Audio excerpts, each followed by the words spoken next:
Rune har lagt efter Grey och Gar, Sara Henry Bergman, ägare.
Gunnorps Riklubb.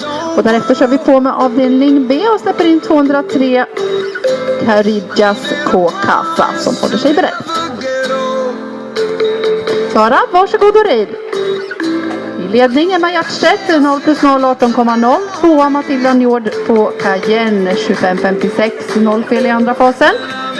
3 Lisa Sennefalt med 4 fel i fas 2. Tiden 24,72. Just nu på fjärde plats Hanna Berringer. 4 fel 45,03 från fas 1.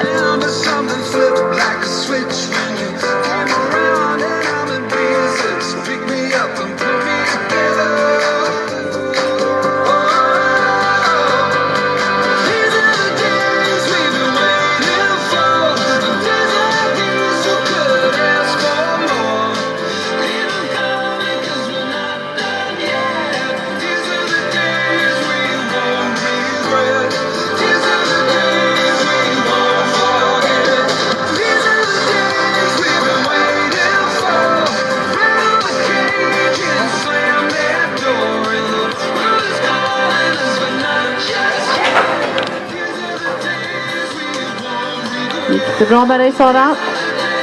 Vad skönt att tyvärr utesluten.